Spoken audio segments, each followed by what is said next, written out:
All right, good morning, everyone. My name is Bill Fiebinger. I work for the training and development section down in at Construction Division. And this is this month's Lunch and Learn. I figure we're going to have a lot of people that are going to have a lot of questions. And so what I would like to do is for everyone to either use the chat or to wait till the end, and we will answer questions after the presentation's over. All right, let's get started.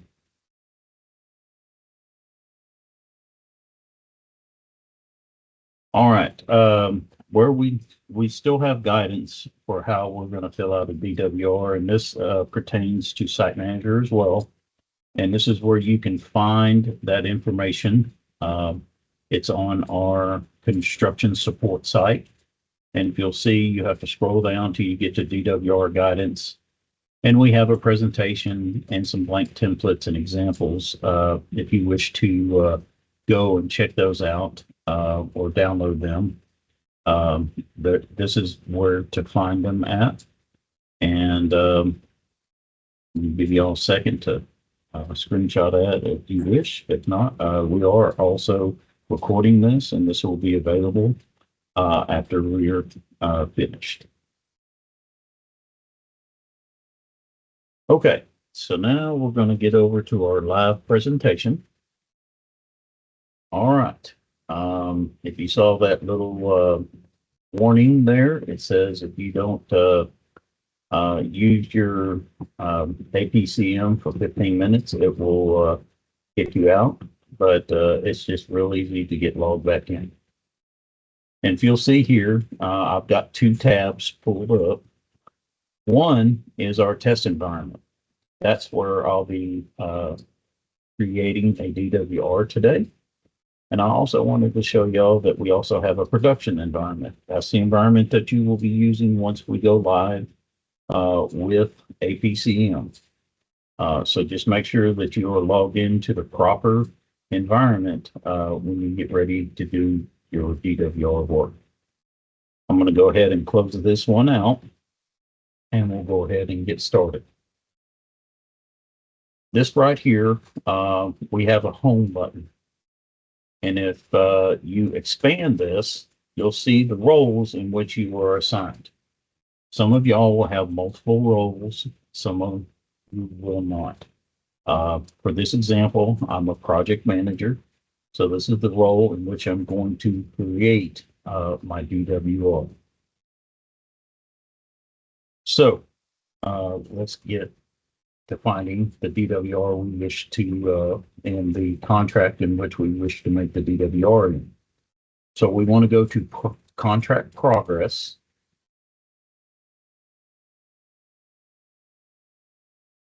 Sorry, it's a little slow.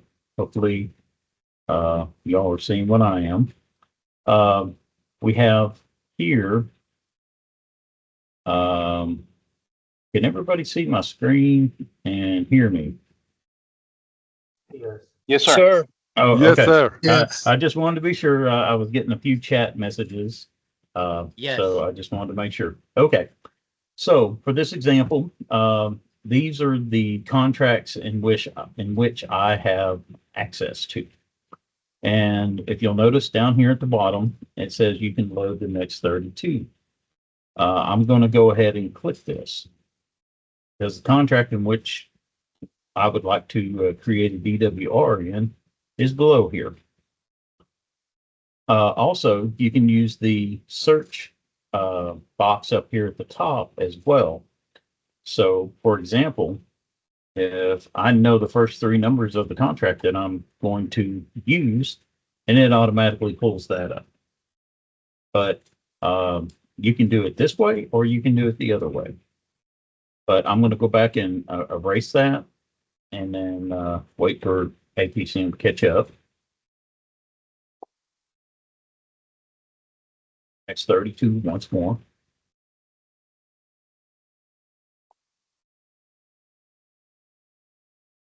And we're going to go to this contract here.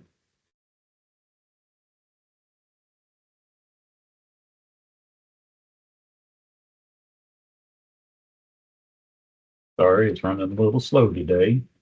We've got thunderstorms in the area, so could be part of the problem. So, okay, so now once you pull your contract up, you can look and make sure that you have the correct contractor, the correct contract ID, and you have some basic information on this page. So once you have checked that and made sure that this is the contract that you want to create a DWR in, you'll come over here to daily work reports and you'll click that link there. And if you see here, we have multiple DWRs that have been made. Made one yesterday, but we're going to add a brand new one. So we're going to click this add button right here at the top. Okay, and so any place you see one of these red asterisks, that is required information when you fill it in. Something that APCM also does is this box right up here at the top. It says there are unsaved changes. So on this page, there are unsaved changes, and we'll show you what happens after you save here directly. All right, so we're just going to fill in the weather today. In my area, it's pretty cloudy. We haven't had any rain yet, so we're going to fill in no rain. And then the low temperature was 76 degrees today. And I believe it's supposed to be 98. That's pretty typical for a nice warm summer day in Texas. So, all right. And then if you'll scroll down just a little bit further, you'll see the remarks. In this remarks area, what we're going to do for today's example is we're just going to use the things that are pertinent to this contract today. So we're going to put DWR comment, and I'm just going to say we're going to use the DWR guidance that we have on our website. So that's what I'm going to put in as far as remarks. And just remember, anything with a red asterisk is required. So the next box we're going to open is the contract work hours.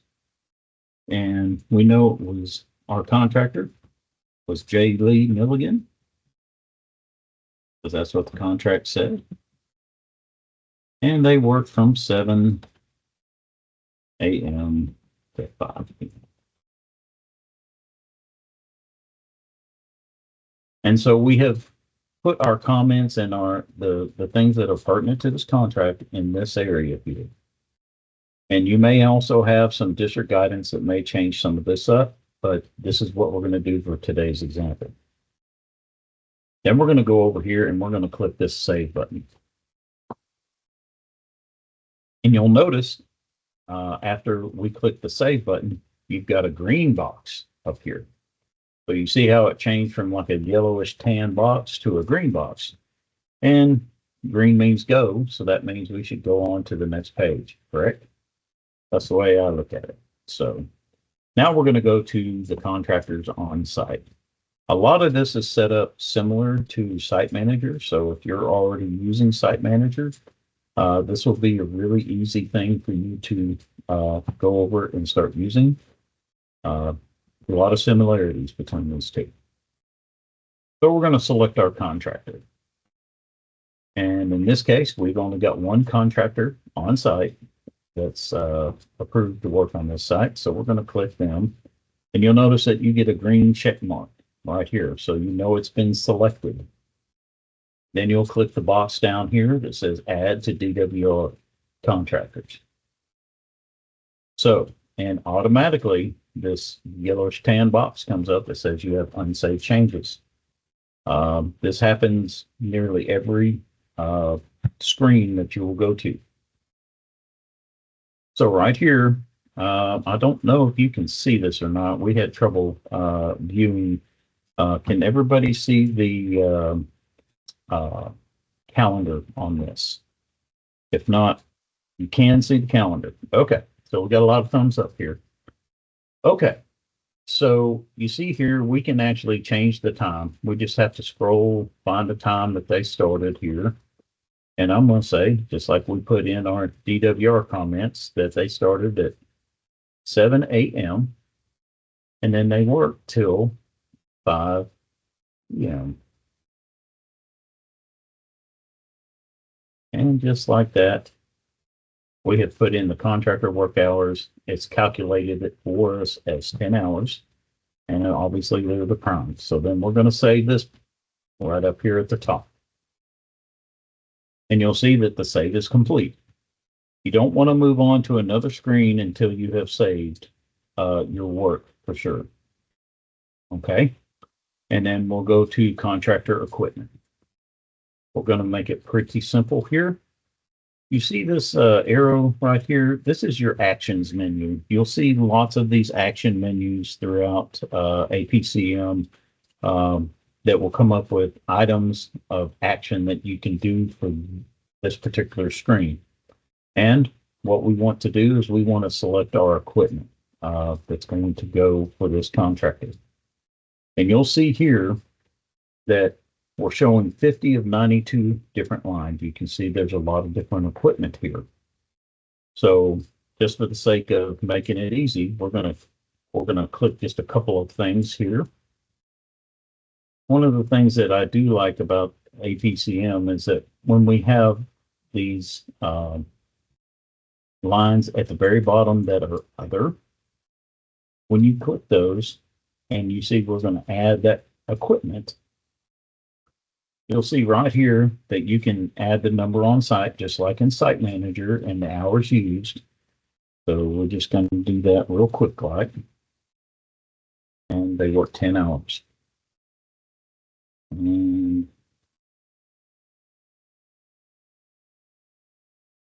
if you'll look right here, when you have equipment that says other, you do have this comments box here. So in this case, we're going to call this a guardrail post driver.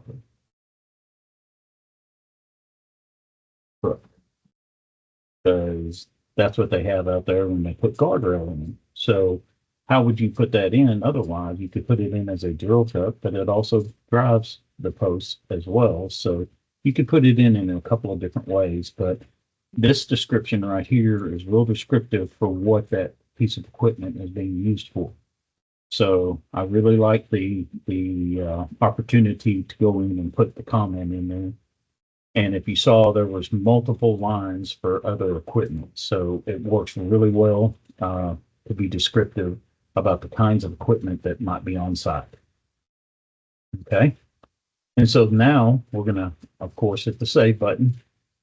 And when we get our green box, it's time to move on to the next line. So the contractor personnel would be next. And obviously, we go to our actions menu here on the right-hand side. And we'll load our actions. So now we're just going to go down to select generic personnel. This will be our skilled, unskilled, and supervisor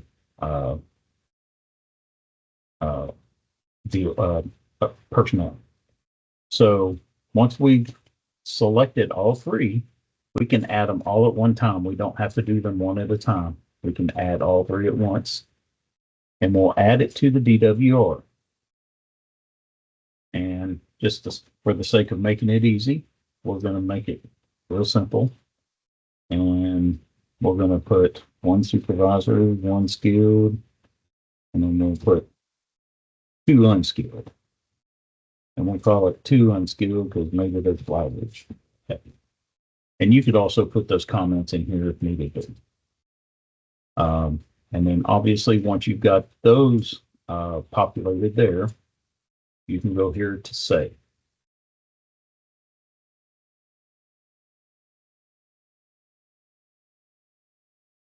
Okay, and once we have saved this screen, then we'll want to move on to postings. Now the postings is the same thing as work items in Site Manager. So think of postings as your payments. I know it's called postings, but that's what APCM calls them. So, and if you'll see here, once it pulls up, well, let's select items.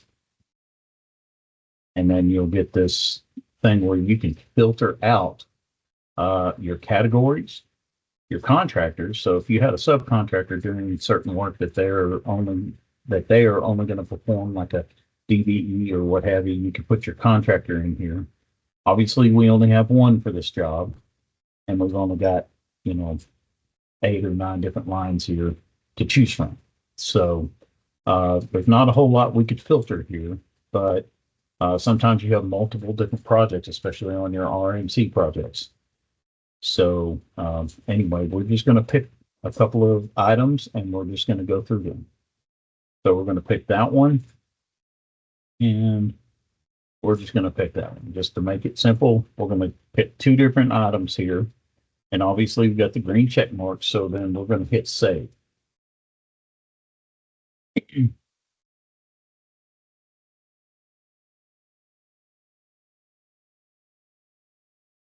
Okay.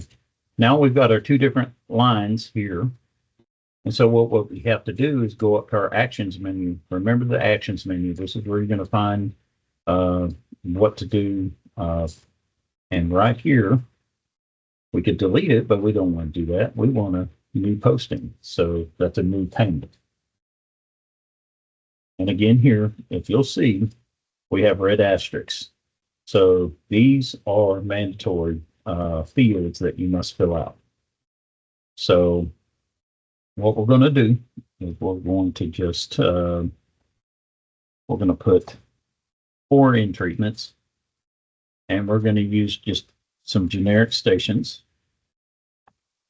110 plus 35. That seems pretty simple. And then we're going to go to station 110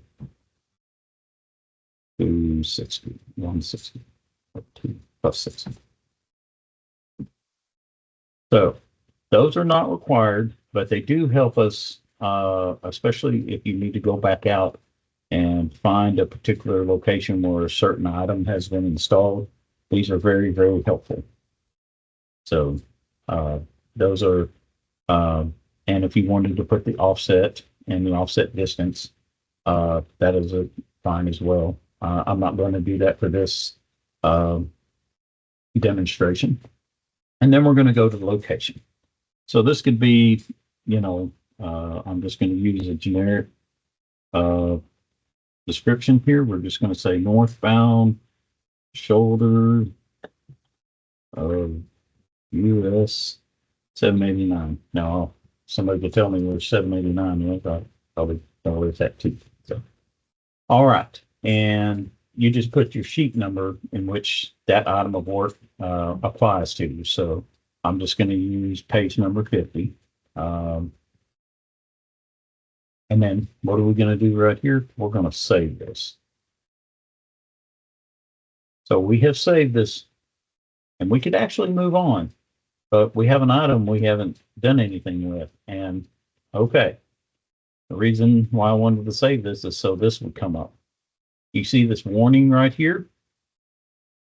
The warning is telling you that your quantity exceeds the planned quantity of this item right here that I just posted 4 of right here. This is real handy to know whether you've got an item that's going to overrun on you, so that you can bring that up with your project manager or record keeper or what have you. You already know as an inspector that your item's going to overrun. Now, obviously, if this was already discussed, it's not a big deal, but also if someone's on vacation, comes back and pays for more quantity than what's on the project because they didn't realize that their replacement while they were out had actually already paid for an item. This helps us keep up and keeps us from overpaying the contractor. So this will not keep you from going on to the next item, but it just wanted to be sure that you knew that that was a nice feature that APCM has. So we're going to just run in here real quick and throw a couple of numbers in on this guardrail. So just want to hit 25, 100. That's 25.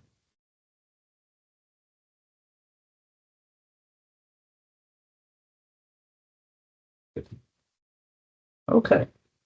And again, here we're just going to use the same description as we just used.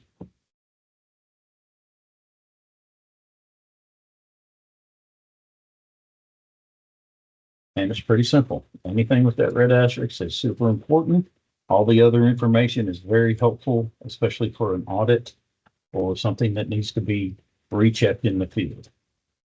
And again, here, once I started putting numbers in, our text box came up here that says there are unsafe changes. So anytime you start adding something back into a field, you're gonna get the unsafe changes box. Now we're gonna save that, and we're gonna have a green one. All right. And after we have completed all of that information, obviously postings are only days that you actually pay for items. If you don't have anything to pay for that day, you don't have to put anything in on postings. So now we're going to go to our big actions menu right up here. You see how these are blue and this one's white. This one's our big one right here. We're going to open that up. Okay.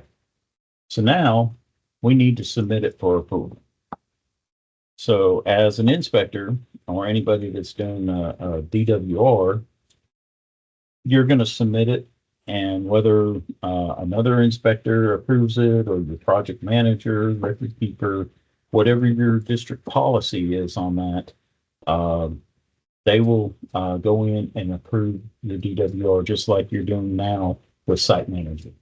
You will not approve your own DWRs. And you see how it was a draft right here. It's going to change to pending approval. So you submit it for approval, it's pending approval. And then what will happen is whomever authorizes your DWRs now will go in and they'll click the approve button. Obviously, you can't do your own. There's a red box that will come up. I don't know if it's active in this test environment, but let's just say your project manager goes in and says, well, there was something going on that I need you to change. You've already submitted it, so what the project manager or record keeper would do is come in here and reject it. Okay. So now you'll see the status change to rejected. However, you can't change anything in this DWR until it's changed back to draft. And we'll have this actions menu here to change it to draft. And so you'll go in, you'll change it to draft, and then you'll be able to you'll be ready to make your changes. And that's the status that you'll have while you're filling out your DWR until you submit it for approval. Okay. So now something that is not active in the test environment that I want to show you is in this actions menu. Right below add new is supposed to be copy DWR. So it is not active in this test environment, but it will be available in your production environment. So you can copy your personnel and your equipment over day to day like you do with site manager, but you'll have to have a DWR open and you'll have to copy over to a new DWR. So something that's coming, I promise it's coming. It's just not active in this environment right now. One other thing is you'll see this question mark. It says show help for this component. So if you need some help figuring something out with your DWR, you can always click this button and you'll see here, maintaining a contract daily work report. And I want to show you where, if you put daily work reports, it'll go to that, but copying a daily work report right here. You can see that I've opened this link once before. So if we're trying to copy a new record and copy your current record, it's really simple. Once it's been added to that actions list, It's going to make it real easy for your inspectors to fill out DWRs and to uh, just get right in the habit of doing what they're doing in site manager now. So that is all I have for today.